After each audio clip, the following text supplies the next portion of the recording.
30 अक्टूबर 1990 और 2 नवंबर 1990 यानी कि कार सेवकों की हत्या और मौत का दिन कोई नहीं भूल सकता। लेकिन इसके साथ साथ उत्तर प्रदेश की जनता और पूरे भारत देश की जनता 6 दिसंबर 1992 के दिन को भी नहीं भूल सकती, जिस दिन के बाद पूरे के पूरे देश में सांप्रदायिक दंगे भड़क गए थे। कारण ये था कि 6 दिसंबर 1992 को अयोध्या में बाबरी मस्जिद के गुंबद पर काफी कार सेवक चढ़ गए थे और गुंबद को क्षतिग्रस्त भी कर दिया गया था। 6 दिसंबर की घटना जब हुई तो उस समय उत्तर प्रदेश में भारतीय जनता पार्टी की सरकार थी। मुख्यमंत्री के पद पर कल्याण सिंह आसीन थे, लेकिन उन्हें मालूम था कि कार सेवक धीरे धीरे बाबरी मस्जिद की ओर बढ़ रहे हैं।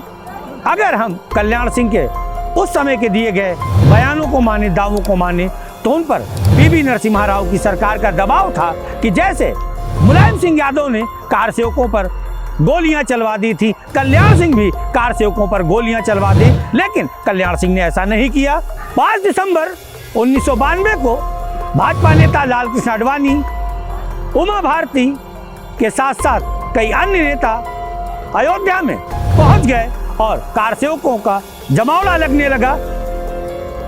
हालांकि 6 दिसंबर को जब कार सेवक बाबरी मस्जिद की ओर बढ़ रहे थे, उस समय की कल्याण सरकार ने पुलिस फोर्स काफी तैनात कर रखी थी, लेकिन पुलिस फोर्स को यह भी कह रखा था कि कोई भी निहत्थे कार सेवकों पर गोली नहीं चलाएगा, जिस कारण कार सेवक बाबरी मस्जिद तक पहुंच गए और उसके गुंबद पर चढ़ गए। उसके बाद क्या कुछ हुआ वो आपके सामने है। बाबरी मस्जिद जैसे ही ढहाई गई, पूरे देश में कोहराम मच गया, सांप्रदायिक दंगे भड़क गए थे। क्या कुछ हुआ था उस समय, वो भी एक विशेष रिपोर्ट आपके सामने है। बाबरी मस्जिद ढहने के अगले दिन ही कई प्रदेशों में दंगे भड़कने की खबर सामने आने लगी। मुख्य रूप से इसका सबसे ज्यादा असर मुंबई, लखनऊ, पटना में देखा गया और आसपास के इलाकों में कर्फ्यू लगा दिया गया।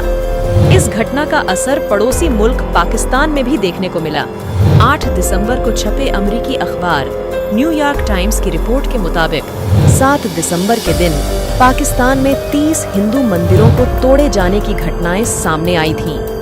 लाहौर में एयर इंडिया के दफ्तर पर हमला हुआ और भारत विरोधी नारे भी लगाए गए थे।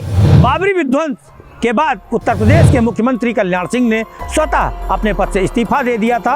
कार सेवकों पर लगभग 49 एफआईआर दर्ज हुई थी और इसके साथ साथ कुछ एफआईआर और दर्ज की गई थी। 6 दिसंबर 1992 के प्रकरण को लेकर के जो अन्य एफआईआर दर्ज हुई थी, उसमें एक एफआईआर भाजपा नेता लाल कृष्ण आडवाणी, मुरली मनोहर जोशी, उमा भारती, विनय कटियार के साथ साथ कई अन्य बड़े नेताओं के खिलाफ दर्ज की गई थी। इसमें आरोप लगा था कि इन सभी ने कार सेवकों को, जनता को भड़काया, जिसके बाद और इसकी साजिश रची थी और जिसके बाद बाबरी विध्वंस किया गया, बाबरी मस्जिद के ढांचे को गिरा दिया गया।